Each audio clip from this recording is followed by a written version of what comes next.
بسم اللہ الرحمن الرحیم۔ السلام علیکم ورحمۃ وبرکاتہ۔ میں ہوں سید بابر شاہ گیلانی اور آپ دیکھ رہے ہیں راہ عملیات سیزن 2، اور اس سلسلے کی آج تیسری اسپیشل ٹرانسمیشن میرے ساتھ ہے، اور ویسے تو حضرت چوتھی فرما رہے ہیں کہ چوتھا ہمارا سلسلہ ہے، لیکن میں تیسرا میں حاضر ہوں۔ تو خیر، آج کا یہ سلسلہ ہے کہ ہم انشاءاللہ عز و جل حضرت سے سوال پوچھیں گے، اور حضرت ڈاکٹر عبدالواجد شاذلی صاحب آپ کے سوالات کے جوابات ارشاد فرمائیں گے۔ آج آدھی دنیا میں شب معراج لگ چکی ہے، وہ شب جو بہت ہی برکتوں والی شب ہے، اور انشاءاللہ پاکستان اور چند مشرقی ممالک میں کل شب معراج کی رات ہوگی۔ شب معراج وہ رات مبارک رات ہے کہ جس میں محبوب اور محب کی ملاقات ہوئی، اور قرآن کہہ رہا ہے کہ سبحان الذی اسری بعبدہ لیلا من المسجد الحرام الی المسجد الاقصی، الی مسجد الاقصی، کہ پاک ہے وہ ذات جس نے سیر کروائی اپنے محبوب کو رات کی ایک چھوٹے سے پہر میں۔ خیر، معراج میں ایسے ایسے راز ہیں کہ اللہ اکبر، بزرگوں نے بہت ہی راز اس بارے میں ارشاد فرمائے ہیں، اور یہ وہ رات ہے کہ جو نبی پاک صلی اللہ تعالی علیہ وسلم کی معراج کی رات ہے، اور مومن کی معراج نماز ہے، کہ نبی پاک صلی اللہ تعالی علیہ وسلم اس مبارک رات میں بار بار رب کی بارگاہ میں حاضر ہوئے۔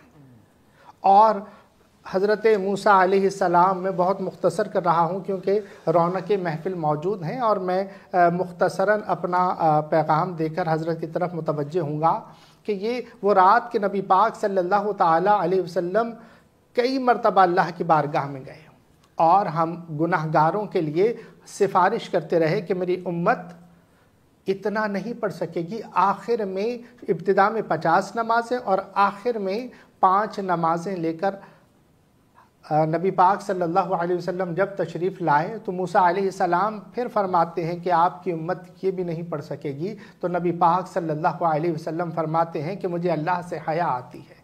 لیکن ایک بڑی راز کی بات ہے کہ فجر سے لے کر عشاء تک کی رکعتیں اگر آپ گنتی کریں تو وہ 50 رکعتیں ہیں۔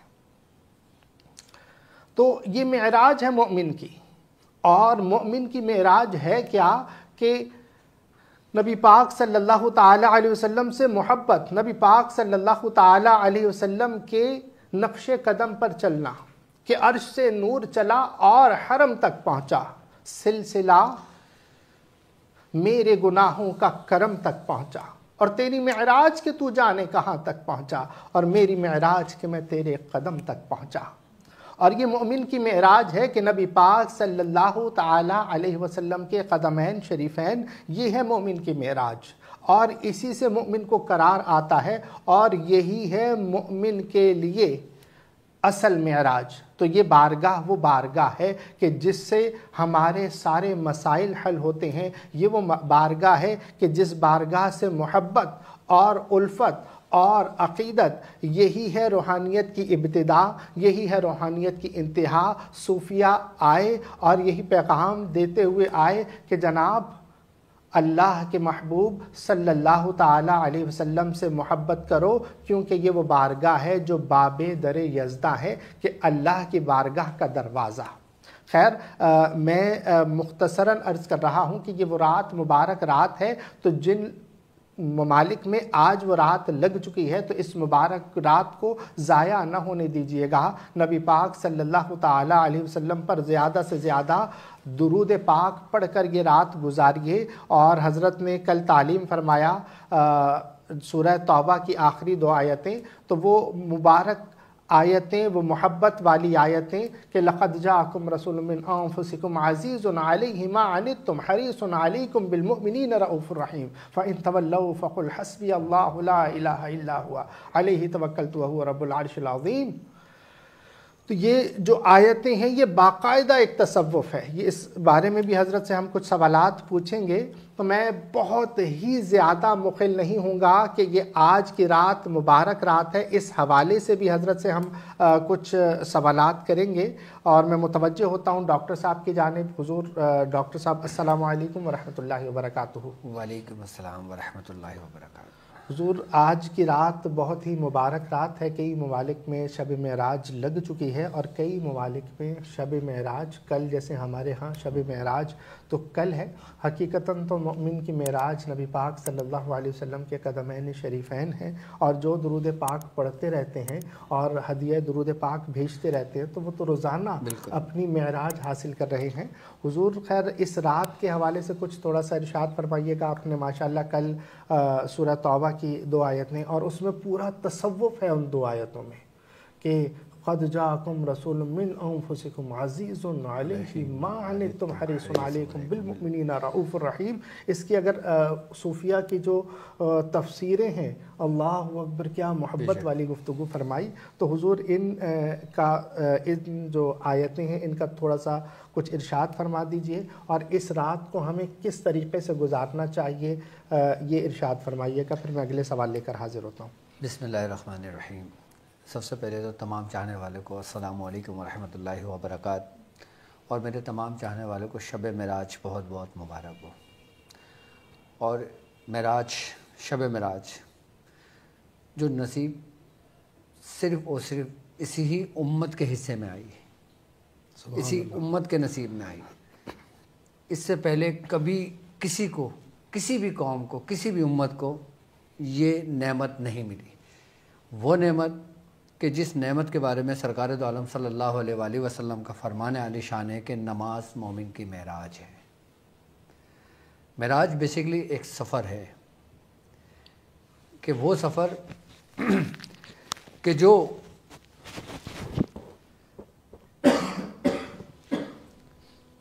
محبوب کا سفر.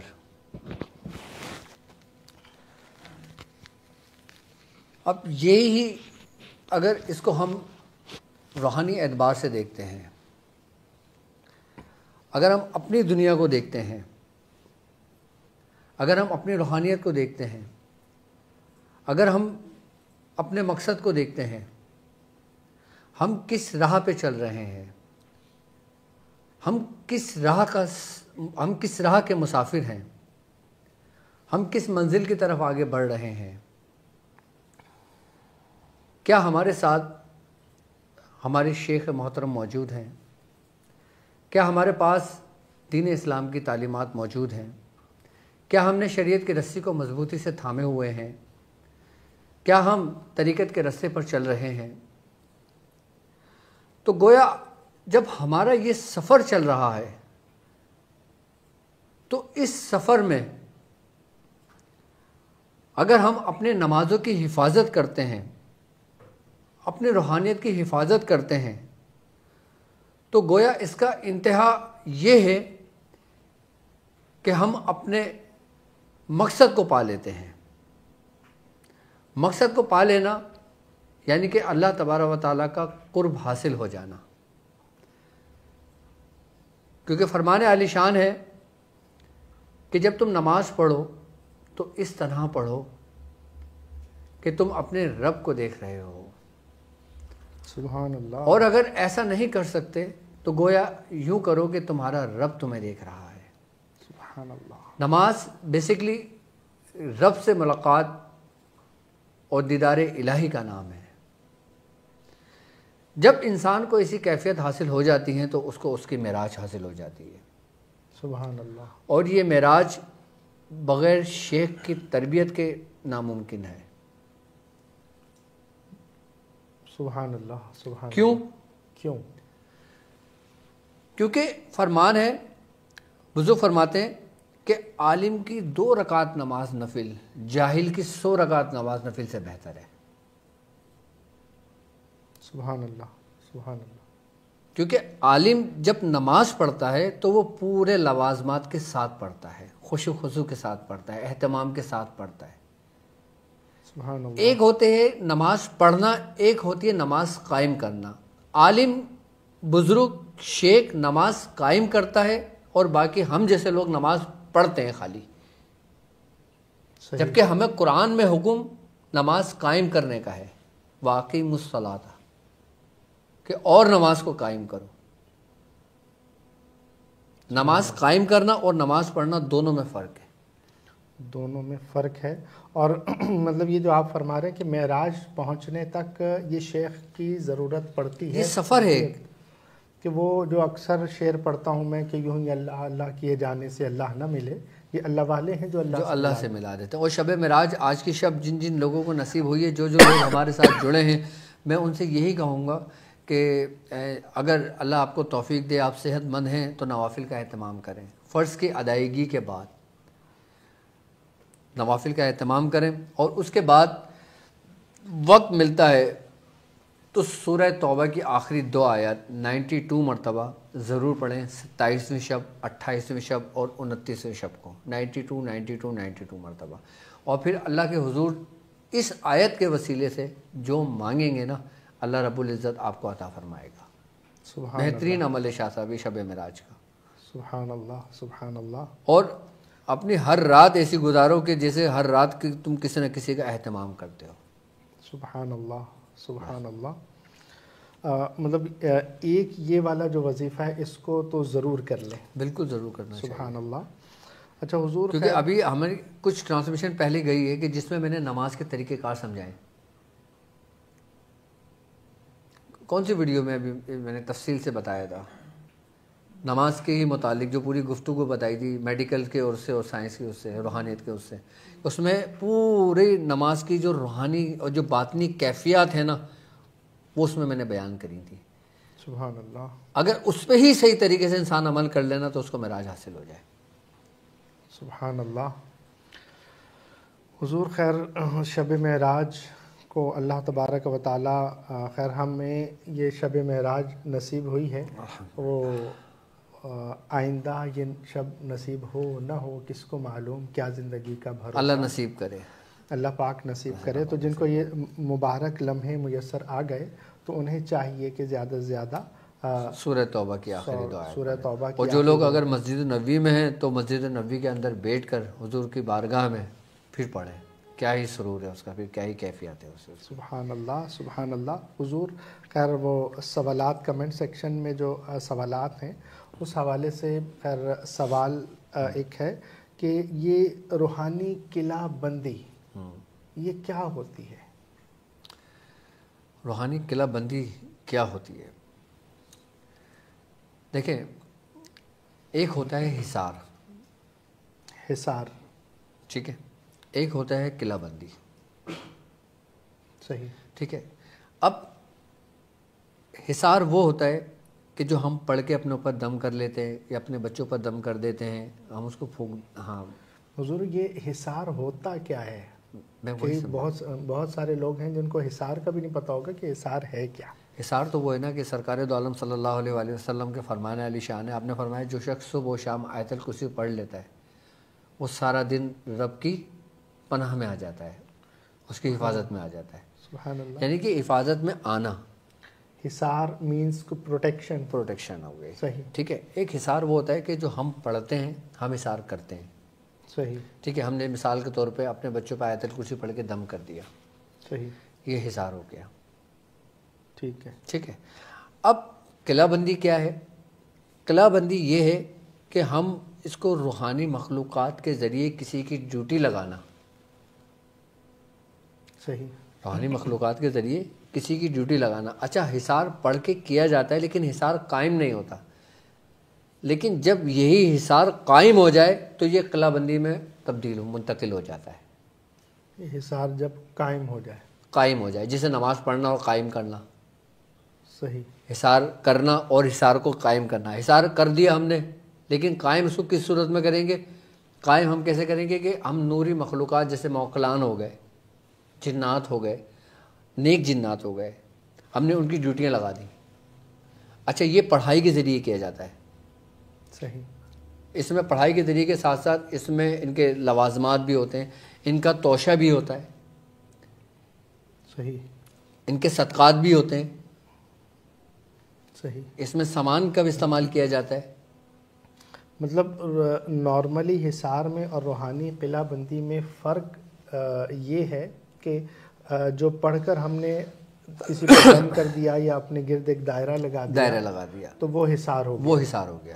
اب اس میں آپ حفاظت میں رہتے ہیں تو اب قلعہ بندی کی ضرورت کیوں پیش آئی؟ اچھا، قلعہ بندی دیکھیں عملیات کی دنیا میں یہ ایک ایسا روحانی طریقہ کار ہے جی کہ جس میں کسی بھی شخص یا کوئی مقام یا کوئی جگہ یا کوئی چیز اس کو شیطانی اثرات جیسے جادوگر ہو گئے، جادو ہو گیا، نظر بد ہو گئے، منفی اثرات ہو گئے، ٹھیک ہے، منفی اثرات ان سے محفوظ رکھنے کے لیے استعمال کیا جاتا ہے تاکہ یہ چیزیں داخل نہ ہوں. روحانی قلعہ بندی جو ہوتی ہے، صحیح، ٹھیک ہے، تاکہ انسان ان چیزوں سے محفوظ ہو جائے. صحیح، جیسے نیگیٹیوٹی ہو گئی، منفی اثرات ہو گئے، حاسدین کی نظر ہو گئی، دشمن ہو گئے، ظاہری دشمن ہو گئے. حضور یہاں پر ایک سوال یہ ہے کہ کیا حصار میں یہ فوائد حاصل نہیں ہو رہے ہیں؟ حصار نہیں، حصار اتنا وہ نہیں ہے حضور خیر حصار میں بتا رہا ہوں نا آپ کو، سمجھا رہا ہوں نا. جی حصار دیکھو، اب آپ کسی بھی آیت کے ذریعے، آیت الکرسی کے ذریعے، سورہ قریش کے ذریعے آپ حصار کر لیتے ہو، پڑھ کے سو جاتے ہو، ٹھیک ہے، اس کے باوجود بھی آپ کو ڈرونے خواب آتے ہیں، بچہ چونک جاتا ہے، ڈر جاتا ہے، گھر کے اندر معاملات ہو جاتے ہیں، ایسا ہوتا ہے. صحیح، بیماریاں بھی آ جاتی ہیں. صحیح، ٹھیک ہے. اب حصار بیسیکلی کامل ہے اس وقت جب پڑھنے والے کی زبان کامل ہے. سبحان اللہ، سبحان اللہ، پڑھنے والے کی زبان میں کمال ہونا چاہیے تو حصار کامل ہے. سبحان اللہ. اس کو قلعہ بندی کی ضرورت نہیں ہے. اگر زبان میں تاثیر نہیں ہے، تاثیر نہیں ہے، اب دیکھیں نا، اب ایک شخص تھا حضرت بابا فرید مسعود گنج شکر رحمۃ اللہ علیہ کی بارگاہ میں حاضر ہوا. سبحان اللہ. اس نے فرمایا حضور میری بچی کی شادی ہے، مجھے کچھ نہیں، آپ نے مٹی کا ڈلا اٹھایا، سورہ اخلاص پڑھ کے آپ نے دم کری اور اس کو دے دی. سبحان اللہ. اب وہ جب گھر گیا، کپڑا ہٹایا تو سونے کا بن گیا تھا. اب اس کو پتہ لگ گیا حضور نے کیا دم کرا. اب وہ اپنی بیوی کو کہنے لگا کہ مجھے ایک ایسا وہ ملا ہے طریقہ کار کہ جس سے میں سونا بنا دوں. وہ مٹی کے ڈلے پتھر اٹھا کے لے آیا، سورہ اخلاص پڑھ کے دم کرتا رہا. سبحان اللہ. اب سورہ اخلاص تو قرآن کی آیت ہی، صورت ہی ہے نا. سبحان اللہ. لیکن فرق کتنا ہے پڑھنے والے میں. صحیح. تو میں یہاں پر خیر سوال یہ ہے کہ یعنی کہ ہم حصار کرتے ہیں تو حصار کے لیے زبان میں کمال پیدا کرنے کے عمل بتانا زیادہ فائدہ مند رہے گا یا روحانی قلعہ بندی کا ایک طریقہ بتانا فائدہ مند؟ روحانی قلعہ بندی ایک الگ چیز ہے. جی ہاں، روحانی مطلب حصار بھی ایک طریقے سے محفوظ کرنے کا نام ہے. صحیح ہے. حصار میں مثال طور پر آپ نے ایک پرت چڑھا دی ہے کسی چیز کو محفوظ کرنے کے لیے، لیکن قلعہ بندی میں آپ نے 7 پرتیں چڑھا دی ہیں. صحیح. مطلب قلعہ بندی سے مراد یہ کہ اب بلٹ پروف کام ہو، وہ بلٹ پروف ہو گئی. سبحان اللہ. اب آپ کو سردی لگ رہی ہے، آپ گاڑی میں بیٹھے ہوئے، آپ نے شیشہ چڑھایا، شیشہ چڑھ گیا، اب آپ گاڑی میں محفوظ ہو گئے. اب گاڑی میں ٹھنڈ نہیں لگ رہی ہے آپ کو، لیکن آپ پھر دوسری چیزوں سے محفوظ نہیں ہیں. کس سے؟ جیسے کوئی بلٹ سے یا کسی چیز سے، ایک ظاہری اعتبار سے سمجھا رہا ہوں. لیکن اب اسی کو بلٹ پروف کر دو. سبحان اللہ. سبحان تو جو بلٹ پروف ہے نا وہ قلعہ بندی ہے. کیا زبان سے مثال نکلی. سبحان اللہ. وہ قلعہ بندی ہے. سبحان اللہ. مطلب حصار آپ کا انیشیل اسٹیج ہے. صحیح. اور اس کا جو انتہا ہے نا وہ قلعہ بندی ہے.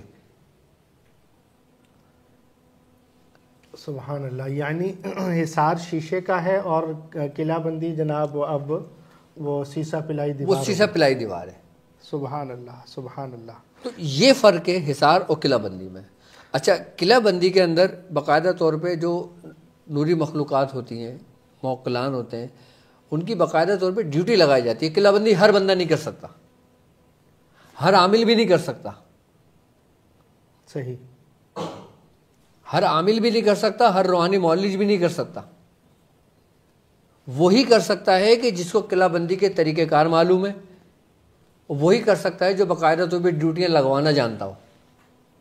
جو ڈیوٹیاں لگوانا جانتا ہوں، مطلب کہنے کا یہ کہ باموکل عمل ہے. باموکل عمل ہوتے ہیں باقاعدہ. باموکل عمل کے علاوہ بھی اس کی شناسائی ضروری ہوتی ہے، اس کو طریقہ کار آنا ضروری ہوتے ہیں. صحیح، مطلب اس کو ڈیوٹی لگانے کا ایک فن بھی آنا چاہیے کہ ایک بالکل جو ہے وہ کمزور سا مجاہد کھڑا کر دیا تو وہ نہیں سنبھال پائے گا، اس کو بھی چاہیے کہ مضبوط مجاہد کھڑا کرے. اب حصار کی اگر بات کرتے ہیں تو حصار تو رسول اللہ صلی اللہ علیہ وآلہ وسلم نے خود بھی کیا ہے. جی.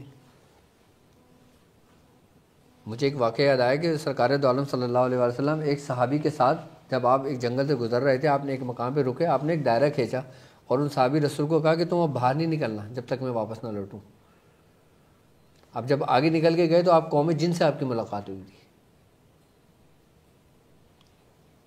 باقاعدہ مستند حدیث روایت ہے، یہ میں نے پڑھی ہے یہ. سبحان اللہ. تو حصار تو رسول اللہ صلی اللہ علیہ وآلہ وسلم نے خود بھی کیا ہے.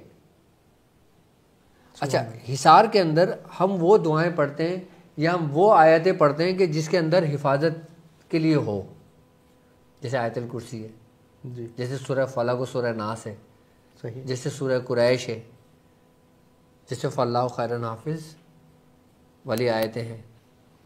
جی. حصار میں وہ آیتیں پڑھتے ہیں. صحیح.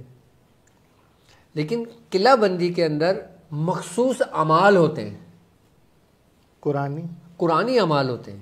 صحیح. اور قرآنی اعمال میں باقاعدہ طور پہ انہی آیتوں کی عظمیت کے ساتھ ہوتے ہیں. صحیح. جیسے وہ عام مطلب نارمل جو پڑھتے ہیں، اور باموکل جب ہم پڑھتے ہیں تو عجب یا جبرائیل بھی حقی، اس طرح سے آیت آگے پڑھتے ہیں. میں وہی کہہ رہا ہوں نا، ایک ہم سادی پڑھتے ہیں، ایک باموکل پڑھتے ہیں، ایک عظمیت کے ساتھ پڑھتے ہیں. عظیمت کے ساتھ. صحیح ہے. عظیمت کے بعد پھر ہم دعوت بھی کرتے ہیں. سبحان اللہ. سبحان اللہ. اس کے مختلف طریقہ کار ہیں. اور بعض اوقات ہم ایسے پڑھتے ہیں کہ اقسم تو علیہ کے ذریعے پڑھتے ہیں، قسم دے کے پڑھتے ہیں. سبحان اللہ. تو یہ مختلف طریقہ کار اور انہی کے ذریعے، اور یہ ہر بندہ ہر عامل نہیں کر سکتا قلعہ بندی. اچھا، یہ پتہ ہے کس کی ہوتی ہے شاہ صاحب؟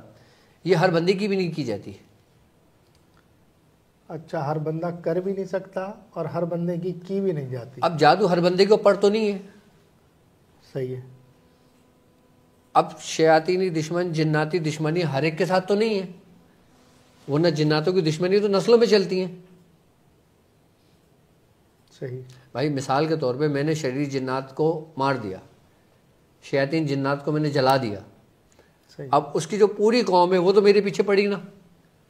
کبھی میں نے اپنی زندگی میں تو اس کو کنٹرول کر کے رکھا ہوا ہے، لیکن میرے بعد پھر وہ کس کو تنگ کریں گے؟ میرے اولادوں کو. تو ان سے بچاؤ کے لیے بھی قلعہ بندی کی جاتی ہے. وہ قلعہ بندی کرنے والا خود ہی اپنی حیات میں کرتا ہے تاکہ وہ بھی محفوظ رہے، اس کے مریدین بھی محفوظ رہیں، اس کی اولادیں بھی محفوظ رہیں. اچھا، مطلب یہ ہے کہ قلعہ بندی ایک روحانی شخصیت جیسے کرتی ہے، تو مطلب وہ ہر کسی کو، جیسے سپوز کہ کوئی مرید آ کر اپنے پیر صاحب کو کہہ رہا ہے کہ حضور میری قلعہ بندی کر، پہلے تو کہتے ہیں حضور حصار کر دیں، اب جو ہے نا حضور میری قلعہ بندی کر دیں، تو وہ ایسے عام قلعہ بندی ہو جاتی ہے؟ عام قلعہ بندی نہیں ہوتی نا شاہ صاحب. اچھا. ہاں، میں یہی تو سمجھانا چاہ رہا ہوں کہ یہ عمل عام نہیں ہے. نہیں. کیوں؟ یہ اس کی وجہ یہ ہے نا کہ ایک تو پہلی بات تو یہ کہ اس میں محنت لگتی ہے. صحیح. اس میں وقت لگتا ہے. صحیح. اس میں مخصوص ڈیوٹیاں لگائی جاتی ہیں، اور جن کی ڈیوٹیاں لگائی جاتی ہیں ان کو باؤنڈ کر دیا جاتا ہے. صحیح. ٹھیک ہے. اور پھر اس میں سامان دیا جاتا ہے. اب اس کی مثال دنیاوی اعتبار سے میں آپ کو ایسے دوں کہ جیسے آپ نے کسی سیکیورٹی کمپنی سے 2 گارڈ لے لیے، اب وہ 2 گارڈ آپ کے پاس ہی مخصوص ہیں.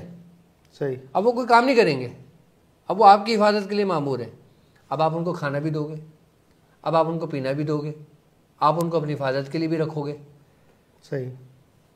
آپ ان کو سونے کی جگہ بھی دو گے، صحیح. رہنے کا انتظام بھی کرو گے، اور پھر ان کو سیلری بھی دو گے. صحیح. اب آپ نے آیت الکرسی پڑھ لی تو آپ کو گارڈ رکھنے کی ضرورت کیا ہے؟ جی صحیح ہے نا. جبکہ نماز خود ایک حصار ہے. نماز خود ایک حصار ہے. ہاں، سبحان. بہترین عبادت ہے، سب سے افضل عبادت ہے. صحیح. اور بہترین حصار ہے کیونکہ ہر دن ہر وقت ایک وقت سے جڑا ہوا ہے. اچھا قلعہ بندی کے لیے بھی ساتھ کی ضرورت ہوتی ہے کہ کس ساتھ میں قلعہ بندی شروع کی جائے گی, کس برج میں شروع کی جائے گی, کس تاریخ میں شروع کی جائے گی, اور کرنے کے لیے کن مخلوقات کے ذریعے کام کیا جائے گا, کون کون سے اس کے بخورات دیے جائیں گے, کس منزل میں کون سا مقام ہے تو اس میں یہ شروع ہوگا.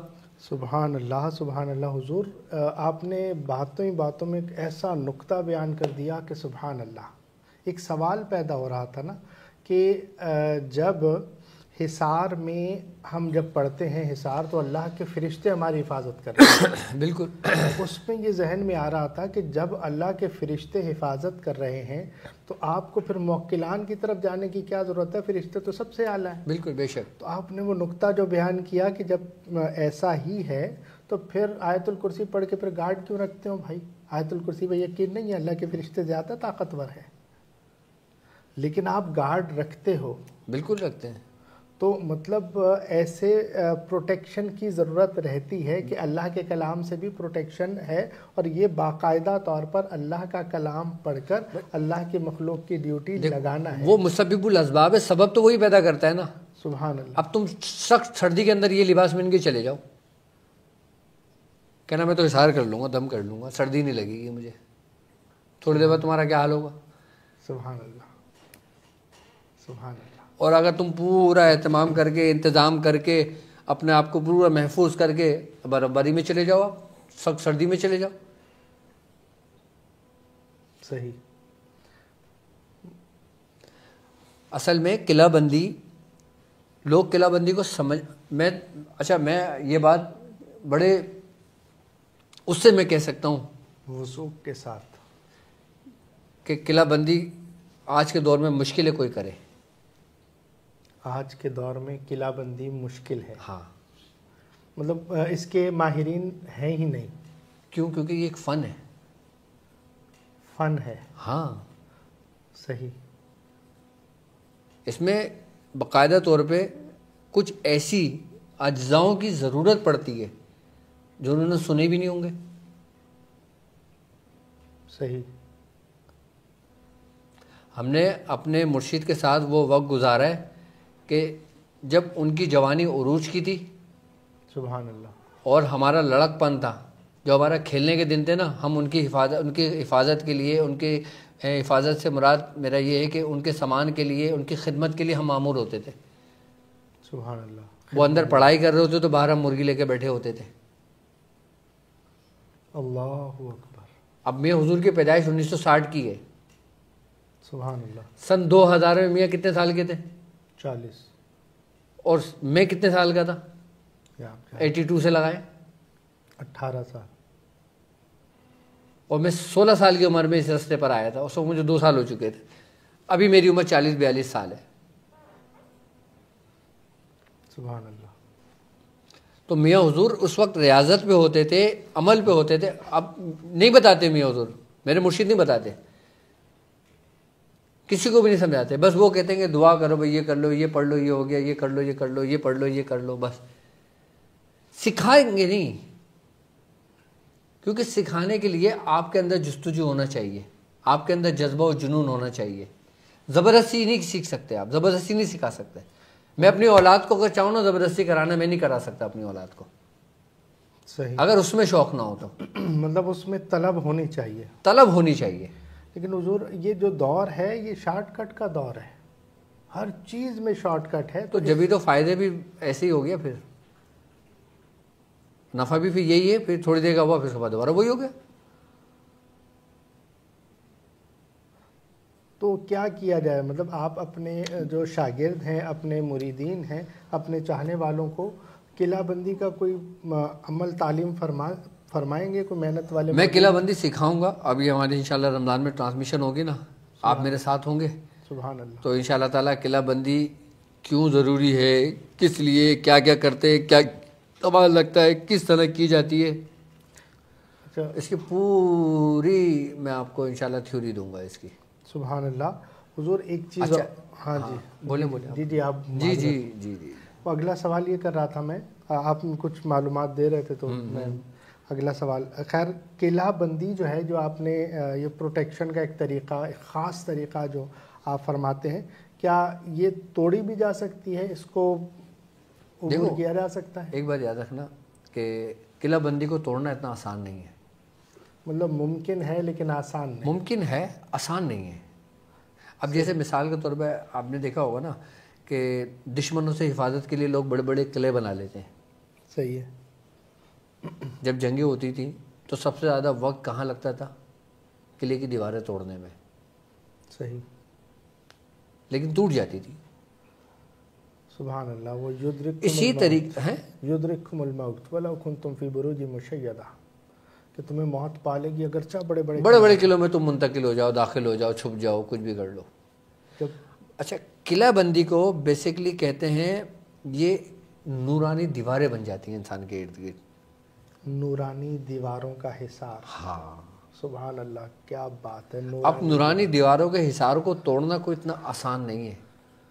سبحان اللہ، سبحان اللہ. اگر کسی کی قلعہ بندی ہو جائے نا تو اس کی نسلوں تک کے لیے کافی ہوتا ہے. کتنی نسلوں کے لیے کافی ہوگا؟ بس جو اس کی پشت چل جائے گی. صحیح.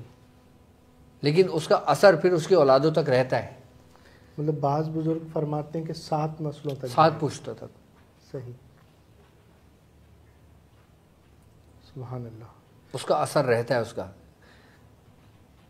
تو حضور کبھی آپ نے بھی کسی کی قلعہ بندی کی؟ بالکل، کئی لوگوں کی قلعہ بندی کر کے دی ہے. لیکن اس میں وقت لگتا ہے، وقت کے ساتھ محنت بھی لگتی ہے. اور اصل میں مسئلہ یہ ہوتا ہے شاہ صاحب کہ قلعہ بندی نا ہر بندہ اس کو افورڈ بھی نہیں کر پاتا. جیسے دور حالات چل رہے ہیں، لوگوں کے معاشی معاملات ہیں، معاشی حالات ہیں، اس دور کی حالت میں ہر بندہ اس کو آسانی سے افورڈ نہیں کر پاتا اس کو. کیونکہ اس میں جو بخورات، جو چیزیں استعمال ہوتی ہیں، جو اس کو توشہ دیا جاتا ہے، جو سامان لگایا جاتا ہے، وہ بہت کاسٹلی ہوتا ہے. وہ اس لیے حصار ہی کر دیا جاتا ہے. ورنہ جو لوگ کہتے ہیں کہ ہاں ہم قلعہ بندی کر سکتے ہیں افورڈ، تو پھر ان کی قلعہ. اچھا، قلعہ بندی میں بھی یہ ہوتا ہے کہ مثال کے طور پہ اگر آپ میاں بیوی ہیں، صحیح، آپ کے 2 بچے ہیں، صحیح، ٹھیک ہے، تو چاروں کا سرکل بنتا ہے. میاں بیوی 2 بچے، 4. شوہر سے بیوی، بیوی سے بڑا بچہ، بڑا بچہ چھوٹا بچہ، چھوٹے بچے سے بھی شوہر، اس کا باپ. صحیح. مطلب وہ پورا ایک سرکل بنتا ہے اسٹیپ کا پورا. صحیح. کبھی انشاءاللہ ہوا میں اپنے شاگردوں کو ضرور سکھاؤں گا قلعہ بندی انشاءاللہ. میں نے ان لوگوں سے وعدہ کیا ہے میں کبھی کوئی چیز آپ لوگوں سے پوشیدہ نہیں رکھوں گا. ایسا ہی ہے نا، سب کچھ آپ لوگوں کو کھل کے بتایا. وہ چیزیں کھل کے بتائیے جو لوگ جس میں بخل کرتے ہیں، جس میں وہ سمجھتے ہیں کہ اگر ہم نے بتا دیا تو ہمارا روزگار بند ہو جائے گا. اور ہم نے وہی چیزیں لوگوں کے لیے عام کر کے رکھ دی ہیں. فلیدہ سلیمانی ہمارے مرشد اپنے دواخانے پر 40 سال سے استعمال کر رہے ہیں. میں نے وہ لوگوں کو دیا ہے جس میں میری خود بھی ریاضت ہے. ورنہ کوئی دیتا ہے اپنی چیز؟ 15 کے نقش، سورہ قریش کی ترتیب، سارے طریقے کار وہ میں نے آپ لوگوں کو تعلیم کی ہے جو باقاعدہ طور پہ ہمارے تجربات سے گزرے ہوئے ہیں. یہ نہیں کہ تم نئے تجربہ کرو گے، ان تجربات سے گزرے ہوئے. ابھی تو اس میں روحانیت تو چھوڑیں، دور کی بات، عملیات میں ہی جو نا پتہ نہیں کتنے اسٹیپ ایسے آتے ہیں کہ جس میں ایسے اسٹیپ ہوتے ہیں کہ جو لوگوں کے ذہن و گمان بھی نہیں، لوگوں کی عقلوں سے ماورا ہے آج کل کے عاملین کے، کہ ان کو پنچھی کا نہیں پتہ کسے بٹھائی جاتی ہے. ہاں، پنچھی، ان کو نوتن چوکی کا نہیں پتہ، ان کو سریا کا نہیں پتہ. سبحان اللہ، جی، سبحان اللہ، کیا اچھے اچھے نام ہے حضرت. پنچھی بٹھانا. ہاں، پنچھی بٹھانا کے کچھ تاریخ، یہ عمل ہے باقاعدہ طور پہ عملیات میں. یہ بھی حصار کے اعمال نہیں، یہ دوسرے ہے. یہ اس میں سزا دینے کے لیے بھی ہے، اس میں بہت طریقے کار ہیں. اس میں حضور ایک پنچھی بٹھانا فرمایا تھا، دوسرا سریا چوکی کا بتایا تھا میں نے، سریا چوکی، اور نوتن چوکی کا بتایا تھا میں نے. سبحان اللہ، سبحان اللہ. اور باقاعدہ طور پہ آپ میرے پاس الحمدللہ میں ان سب رستوں سے گزرا ہوں. میرے پاس پوری بیازیں بھری ہوئی جو میں نے اپنے ہاتھ کی لکھی ہوئی ہیں سارے طریقے کا. سبحان اللہ حضور. ویسے میں اکثر آپ کو یہ کہتا ہوں نا کہ میں نے آپ سے سخی کوئی دیکھا نہیں ہے. مطلب میں نے بہت ہی میں بہت کچھ سیکھ کر خاموش بیٹھ گیا تھا. وہ جو آپ نے جگایا کہ بھائی آ جاؤ، اور آپ روز آ جاتے صبح سویرے، ہاں شاہ صاحب باہر آ جاؤ. تو میں نے کہا میں نہیں کرنا، آپ نے کہا نہیں کروانا ہے میں نے. بالکل بالکل. تو وہ مطلب کہ آپ نے وہ سخاوت دکھائی ہے نا کہ واللہ میں نے ایسا معاملہ نہیں دیکھا. اللہ پاک آپ کو مزید برکت شاہ صاحب میں آپ کو ایک بات بتاؤں، آج کے دور میں جو عاملین ہیں نا جی وہ کیا جانتے ہیں پتہ ہے آپ کو؟ کیا جانتے ہیں؟ چلہ کر لیا، چلہ، کسی کو وظیفہ بتا دیا، صحیح، کسی کو نقش بتا دیا، صحیح ہے، اتارے کا طریقہ بتا دیا، ہانڈی کے طریقے بتا دیے، سبحان اللہ. حاضری کا طریقہ بتا دیا. بس یہ حضور کئی 100 عاملین اس وقت دیکھ رہے ہوں گے، اور وہ یہ جو الفاظ سنے ہوں گے نا تو ان کے زبان سے نکلا ہوگا یا اللہ اس سے آگے بھی ہوتا ہے. ہاں بالکل صحیح کہہ رہے ہیں آپ کہ نقوش باموکل یہ وہ سارا کچھ ہوتا ہے، اس سے بھی آگے کچھ ہے. یہ انیشیل ہے، یہ ابتدا ہے. یہ اللہ اکبر. بدو چلن کیا ہے؟ میں نے ایک ذکر کیا تھا آپ سے علم العدد میں، اس کے اندر قانون کے اندر تمام چیزیں ہیں. یہ سبحان اللہ. یہ ساری چیزیں ایک نیا ایک جہاں ہے. یہ ایک پوری دنیا ہے، پورا جہاں ہے. یہ مطلب ستاروں سے آگے جہاں اور بھی ہیں. اور بھی ہیں. ابھی یہ سب اسی میں لگے ہوئے ہیں. بس نقش لکھ لو، پانی کے دھو کے دیر پی لو، جلا دو، دم کر دو، جنات بھگا دو، شیطان اتار دو، جادو اتار دو. یہ سمجھتے ہیں کہ ہم کامل ہو گئے، جبکہ یہ کچھ بھی نہیں ہے. یہ کچھ بھی نہیں ہے. یہ کچھ بھی نہیں ہے. یہ سبحان اللہ، سبحان یہ اللہ. کچھ بھی نہیں ہے. وہ اس پر وہ کلندر بابا کی وہ جو ہے نا، بولا ڈگڈگی یہ کیا ہے؟